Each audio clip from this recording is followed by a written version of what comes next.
Yang terhormat bapak-bapak, ibu-ibu, salam Pancasila. Bapak-bapak, ibu-ibu yang melihat video saya ini, tolong jangan lupa subscribe, like, dan di-share. Sifatnya gratis. Pada hari Rabu tanggal 31 Mei tahun 2023 saya akan mengomentari Presiden Joko Widodo tetap cawe-cawe atas Pilpres walaupun banyak yang mengkritiknya. Presiden Joko Widodo tetap melakukan cawe-cawe terkait Pilpres tahun 2024 walaupun banyak yang mengkritiknya. Kritikan tersebut datang atau disampaikan antara lain Yusuf Kala, Presiden Joko Widodo. Presiden Joko Widodo jangan mencampur terkait Pilpres tahun 2024.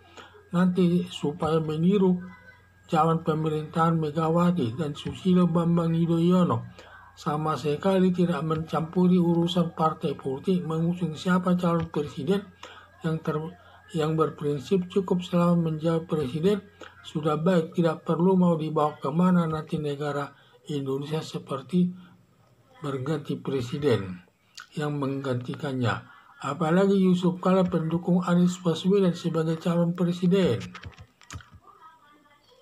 Rocky Gerung menyatakan Presiden Joko Widodo sampai seperti mau berkuasa lagi perlu dibawa ke dokter.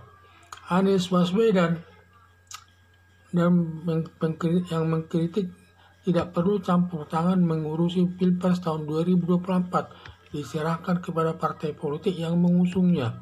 Demikian juga Din Samsudin ikut memprotesnya. Tudingan tersebut terkait waktu mengundang 6 partai politik, yaitu Partai Demokrasi Indonesia, Partai Gerindra, PAN, P3, PKB, pendukung politik Presiden Joko Widodo untuk rapat di Istana Negara, dan saat itu tidak mengundang Surya Paloh selaku Ketua Umum Partai Nasdem, padahal Surya Paloh pendukung pemerintahan Joko Widodo sebanyak 2 periode. Sejak Surya Paloh selaku Ketua Umum Partai Nasdem mendeklarasikan Anies Baswedan calon presiden selaku pendukung garis keras ingin menggantikan Pancasila dengan khilafah sebagai dasar negara Indonesia.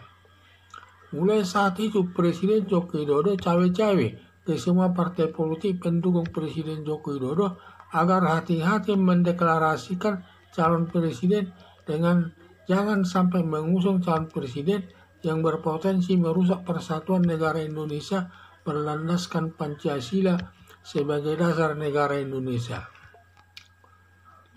Ditambah lagi, Presiden Joko Widodo sangat peduli kepada negara Indonesia yang ingin melihat yang pantas jadi presiden untuk melanjutkan pembangunan sampai kemudian hari. Presiden Joko Widodo yang elektabilitasnya mencapai 82%, di mana masyarakat puas atas kinerjanya Presiden Joko Widodo untuk diberikan contoh kepada calon presiden nanti yang akan diberikan kepada calon presiden yang minimal mirip kinerjanya dengan Presiden Joko Widodo. Ditambah lagi Presiden Joko Widodo cawe-cawe atas presiden tahun 2024 tidak ada yang melanggar hukum. Ditambah Presiden Joko Widodo masih sah memimpin negara Indonesia serta berwenang cawe-cawe masalah politik yang berlaku di Indonesia menuju pemerintahan yang berlandaskan Pancasila sebagai dasar negara Indonesia. Para pengkritik Presiden Joko Widodo tidak peduli mau dibawa kemana negara Indonesia ini ke depan. Mau dibawa ke negara khilafah atau komunis tidak masalah. Yang penting sudah pernah melaksanakan tugasnya dengan baik. Harapan saya, Presiden Joko Widodo tetap cawe-cawe dalam Pilpres tahun 2024 untuk menjaga negara Indonesia demi tegaknya Pancasila sebagai dasar negara.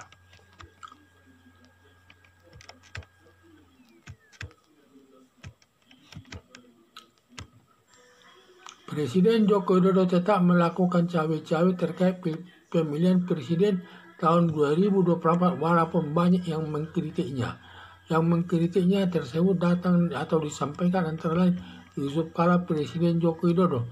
Jangan mencampuri terkait Pilpres tahun 2024. Nah, nanti supaya meniru zaman pemerintahan Megawati dan Susilo Bambang Yudhoyono, sama sekali tidak mencampuri urusan partai politik mengusung siapa calon presiden, yang berprinsip cukup selama menjawab presiden sudah baik, tidak perlu mau dibawa kemana nanti negara Indonesia setelah berganti Presiden Joko Widodo, Presiden Joko Widodo yang menggantikannya. Apalagi Yusuf Kala pendukung Anies Baswedan sebagai calon presiden. Rocky Gerung menyatakan Presiden Joko Widodo seperti mau berkuasa lagi, perlu dibawa ke dokter. Anies Baswedan mengkritik tidak perlu campur tangan mengurusi Pilpres tahun 2024, diserahkan kepada partai politik yang mengusungnya. Demikian juga Din Samsudin ikut mengkritiknya.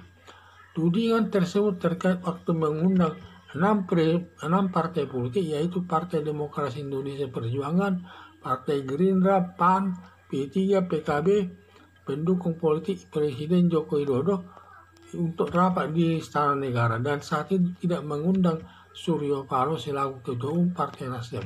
Padahal Suryo Paloh pendukung pemerintahan Joko Widodo sebanyak 2 periode.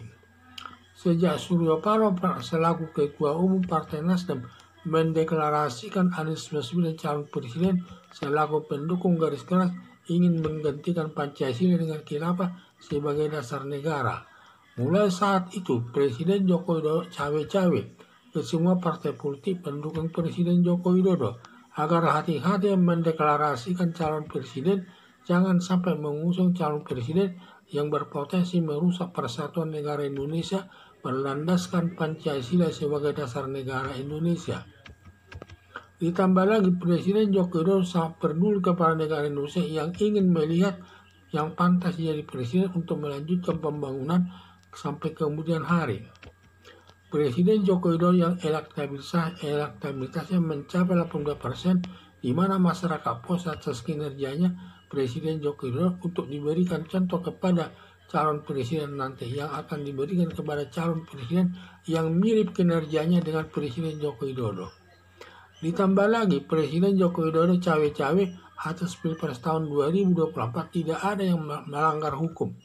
Ditambah Presiden Joko Widodo masih sah memimpin negara Indonesia serta berwenang cawe-cawe masalah politik yang berlaku di Indonesia menuju pemerintahan yang berlandaskan Pancasila sebagai dasar negara Indonesia.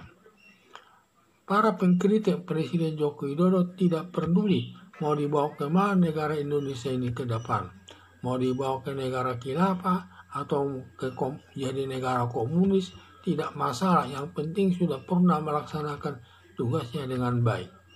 Harapan saya Presiden Joko Widodo tetap cawe-cawe dalam Pilpres tahun 2024 untuk menjaga negara Indonesia demi tegaknya Pancasila sebagai dasar negara. Sekian dan terima kasih.